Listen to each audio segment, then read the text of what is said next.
Good morning student. हमारा topic है matrices BSc first year और इसका पार्ट है थर्ड। तो पार्ट थर्ड में हम आज पढ़ेंगे दो मैट्रिक्स का गुणा।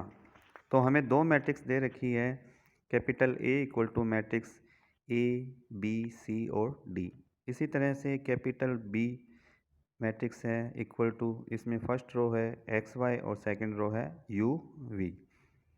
तो दो मैट्रिक्स का गुणा निम्न प्रकार से किया जाता है, ए बी इक्वल टू, तो फर्स्ट मैट्रिक्स हमने लिख दी और सेकंड मैट्रिक्स इसके मल्टीप्लाई में।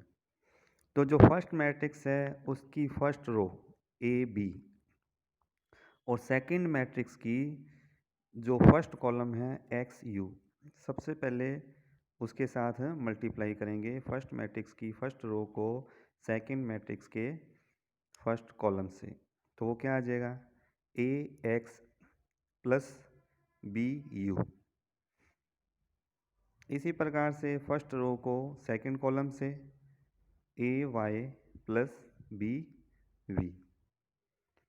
इसी तरह से जो फर्स्ट मैट्रिक्स की सेकंड रो है उसको सेकंड मैट्रिक्स के फर्स्ट कॉलम और सेकंड कॉलम से मल्टीप्लाई करेंगे, तो सी एक्स प्लस डी यू, और इसी प्रकार से सी वाई प्लस डी वी।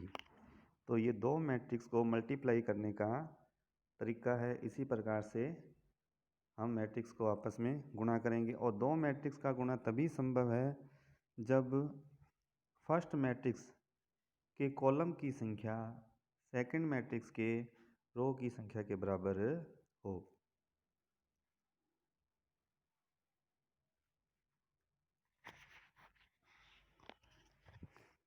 शून्य भाजक, यदि दो अशून्य मैट्रिसेस ए तथा बी का गुणा ए बी इक्वल टू 0, तो ए तथा बी शून्य भाजक कहलाते हैं। तो फॉर एग्जांपल, यदि A equal to matrix first row 1 1 second row 3 3 तथा B equal to first row -1 1 second row 1 -1, तो इन दोनों का मल्टीप्लाई करेंगे, क्योंकि शून्य भाजक में जो परिभाषा है वो कहती है कि ए बी का मल्टीप्लाई करने पर क्या आना चाहिए 0। तो ए बी का मल्टीप्लाई करेंगे तो वही तरीका लगेगा कि फर्स्ट मैट्रिक्स का फर्स्ट रो सेकंड मैट्रिक्स के फर्स्ट कॉलम और सेकंड कॉलम से। तो फर्स्ट कॉलम से करेंगे तो क्या आएगा 1 इंटू -1 प्लस 1 इंटू 1। सेकेंड से करेंगे तो 1 इंटू 1 प्लस 1 इंटू -1। इसी तरह से सेकंड रो को सेकंड के फर्स्ट कॉलम और सेकंड कॉलम से 3 into -1 plus 3 into 1, 3 into 1 plus 3 into -1। तो हम देखते हैं -1 प्लस 1 ये 0 हो गया, 1 प्लस -1 तो 1 -1 0, -3 प्लस 3 ये भी 0, 3 प्लस -3 तो ये क्या हो गया 3 -3। तो सभी अवयव क्या आ गए 0। तो ये शून्य मैट्रिक्स है। तो वर्ग मैट्रिक्स की धन पूर्णांक घातांक, positive integral powers of A square matrix. यदि ए एक वर्ग मैट्रिक्स हो तो उसका गुणा ए को ए स्क्वायर से व्यक्त करते हैं। इसी प्रकार गुणा ए स्क्वायर ए को ए की क्यूब से व्यक्त करते हैं। यदि स्मॉल m तथा स्मॉल n धन पूर्णांक हो तो निम्न सिद्ध किए जा सकते हैं। फर्स्ट, a की पावर m और a की power n equal to a की पावर m प्लस n।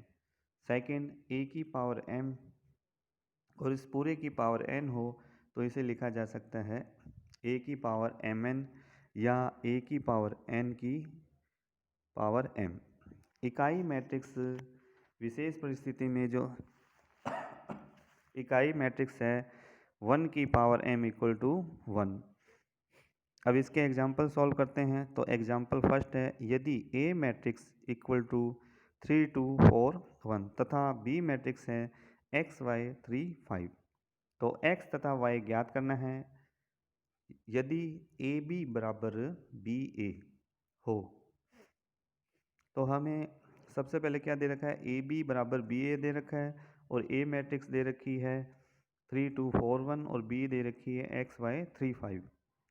तो सबसे सॉल्यूशन ए बी बराबर फाइंड करेंगे। ए बी बराबर, तो ए मैट्रिक्स है 3 2 4 1, सेकेंड मैट्रिक्स है एक्स वाई 3 5। सेम वही अभी आपको मल्टीप्लाई करना बताया था, फर्स्ट मैट्रिक्स की फर्स्ट रो सेकंड मैट्रिक्स का फर्स्ट कॉलम से पहला अवयव आएगा और दूसरे से करेंगे सेकंड अवयव। तो 3x प्लस 2 इंटू 3 वो 6 हो गया, तो 3x प्लस 6। इसी तरह से 3y प्लस 2 इंटू 5, तो 3y प्लस 10। फिर 4x प्लस 1 इंटू 3, तो 4x plus 3। 4y plus 1 into 5, 4y plus 5, equation first. इसी प्रकार से b को a से मल्टीप्लाई करेंगे तो आएगा 3x plus 4y, 2x plus y, 9 plus 20, क्योंकि 3 इंटू 3 9 प्लस 4 इंटू 5 20, और 3 इंटू 2 6 प्लस 5 इंटू 1 5, ये इक्वेशन सेकंड। और हमें दिया हुआ है ए बी किसके इक्वल है, बी ए के। तो इक्वेशन फर्स्ट और सेकंड आपस में बराबर हो जाएगी, तो इनकी वैल्यू पुट करेंगे। तो सबसे पहले मैट्रिक्स है इक्वेशन फर्स्ट से 3x plus 6, second element 3y plus 10, first row होगी, सेकेंड रो में 4x plus 3 4y plus 5 equal to second equation से matrix 3x plus 4y 2x plus y 29 और 11। तो इसमें देखिए जो फर्स्ट मैट्रिक्स में है सेकंड रो है उसके 4x प्लस 3 किसके इक्वल हो जाएगा, 29 के, और 4y प्लस 5 किसके हो जाएगा, 11 के। तो 4x प्लस 3 इक्वल टू 29, या 4x बराबर 26, या x बराबर 26y 4, तो 13y2। 4y plus 5 equal to 11, या 4y इक्वल टू 6, या y इक्वल टू 6y4, ये आ जाए 3y2। एग्जाम्पल थर्ड, यदि A alpha equal to matrix दे रखी है cos alpha sine alpha minus sine alpha cos alpha, तो हमें सिद्ध करना है इसका A part A alpha A beta equal to A, bracket में अल्फ़ा प्लस बीटा बराबर ए बीटा ए अल्फ़ा, और बी पार्ट है ए की power n alpha equal to matrix है cos n alpha sine n alpha minus sine n alpha और कोस n alpha, जहाँ small N क्या है, प्राकृतिक संख्या है। तो सॉल्यूशन ए अल्फ़ा और ए बीटा। तो ए अल्फ़ा का मतलब तो हमें दे ही रखा है मैट्रिक्स कोस alpha sine alpha minus sine alpha cos alpha, और ए बीटा का मतलब क्या हो जाएगा, क्योंकि जो अल्फ़ा है उसकी जगह हम क्या करेंगे, बीटा पुट कर देंगे। तो ए बीटा क्या आ जाएगा, cos beta sine beta minus sign beta और कोस बीटा। अब इन दोनों का मल्टीप्लाई करना है, तो मल्टीप्लाई करेंगे सबसे पहले कोस अल्फ़ा को कोस बीटा से किया, कोस alpha cos beta plus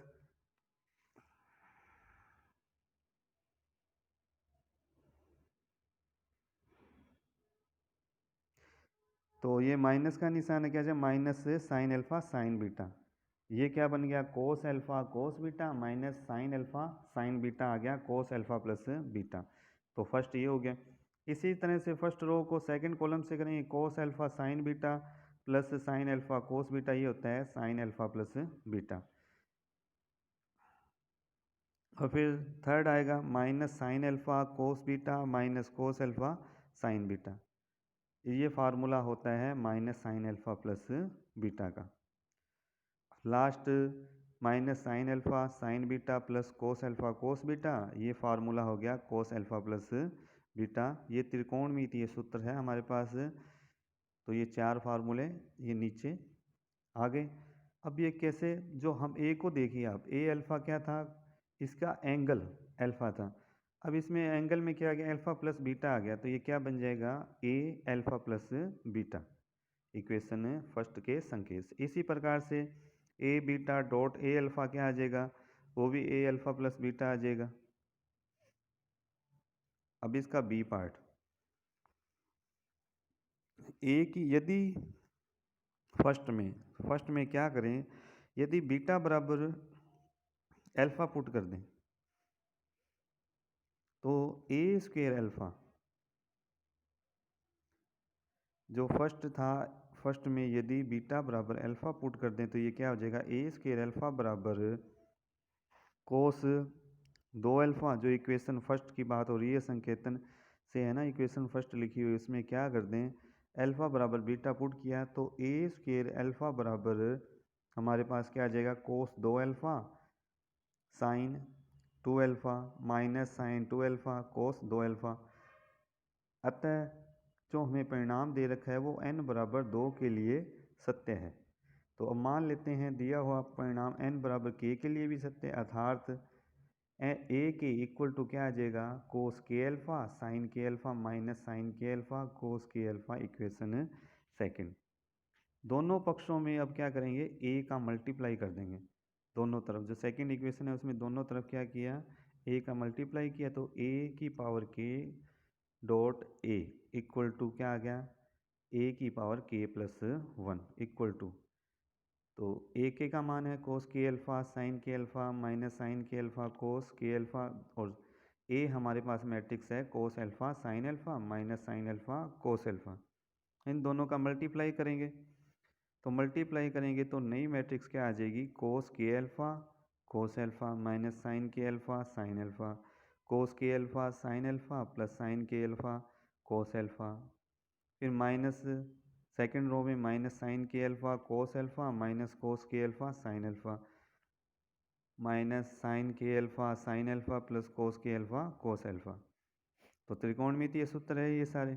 first तो क्या बन जाएगा, कोस के वन प्लस अल्फ़ा, सेकेंड बनेगा साइन के प्लस वन अल्फ़ा। कहने का मतलब इसको ऐसे भी लिखा जा सकता है, ये फार्मूला किसका बन गया, कोस k alpha plus alpha. Second किसका बन गया, sign k alpha plus alpha. और थर्ड किसका बन गया, सेकंड रो में जो first element minus sine k alpha plus alpha और कोस k alpha plus alpha, equation third. तो अब थर्ड में हम देख रहे हैं जो परिणाम n बराबर k के लिए सत्य माना था वह n बराबर k प्लस वन के लिए भी सत्य है। अतः गणितीय आगमन सिद्धांत प्रिंसिपल ऑफ मैथमेटिकल इंडक्शन से दिया हुआ परिणाम पूर्णांक धन पूर्णांकों के लिए सत्य है। Example 4, if I equal to, इकाई मैट्रिक्स दे रखी है 1 0 0 1 एंड ई इक्वल टू 0 1 0 0, तो सॉल्व करना है। ब्रैकेट के अंदर स्मॉल ए आई प्लस बी कैपिटल ई की क्यूब इक्वल टू ए की क्यूब आई प्लस 3 ए स्क्वेयर बी ई। तो लेफ्ट हैंड साइड ले लेते हैं अदिश गुणा से, क्योंकि हमें आई दे रखा है तो सबसे पहले ए को इसके साथ मल्टीप्लाई करेंगे तो क्या आ जाएगा, ए आई क्या हो जाएगा, ए जीरो जीरो ए आई। तो इसी तरह से ई को बी से मल्टीप्लाई करेंगे तो क्या आ जाएगा, जीरो बी जीरो जीरो। अब इसकी लेफ्ट हैंड साइड में ए आई प्लस बी ई की वैल्यू पुट करते हैं, तो ए आई की वैल्यू है ए जीरो जीरो ए प्लस बी ई की वैल्यू है जीरो बी जीरो जीरो, इसकी क्यूब कर दी हमने। तो अंदर ऐड कर दिया, सबसे पहले प्लस का निशान है तो A plus zero A, zero plus B zero B, zero plus B B, zero plus zero zero और ए, और पावर कितनी है 3। तो सबसे पहले एक तीनों को अलग अलग लिख दिया हमने। एक मैट्रिक्स होगी ए बी जीरो ए और ब्रैकेट के अंदर दो मैट्रिक्स हो मल्टीप्लाई करेंगे, तीनों को मल्टीप्लाई करना सरल नहीं है। सबसे पहले 2 को करेंगे, फिर थर्ड को करेंगे। तो 2 मैट्रिक्स को मल्टीप्लाई करेंगे, A B 0A, A B 0A। तो अंदर वाली 2 मैट्रिक्स को मल्टीप्लाई करेंगे तो हमारे पास क्या आ जाएगा, ए की स्क्वायर, क्योंकि वो सेकंड तो 0 हो जाएगा। फिर सेकंड एलिमेंट क्या आ जाएगा, A B plus B A, 2AB हो गया। फिर थर्ड 0 0 आ गया। फिर फोर्थ ये 0 और ए स्क्वायर आ गया। अब बाहर वाले मैट्रिक्स को अंदर वाले मैट्रिक्स से मल्टीप्लाई करेंगे तो क्या आ जाएगा, ए की क्यूब, फिर 3A स्क्वायर भी 0, ए की क्यूब फर्स्ट। इसी प्रकार से राइट हैंड साइड वाले को करेंगे, ए की पावर 3i। तो ए की पावर जो 3 है वो अंदर मल्टीप्लाई हो जाएगा, ए की क्यूब 0 0, ए की cube plus 3A square B को ई से मल्टीप्लाई करना है, तो 0 3A स्क्वायर बी 0 0, इन दोनों को ऐड कर देंगे, ए की क्यूब 3A स्क्वायर बी 0, ए की क्यूब, ये सेकंड। तो फर्स्ट और सेकंड से राइट हैंड साइड किसके बराबर आ गया, लेफ्ट हैंड साइड के। धन्यवाद।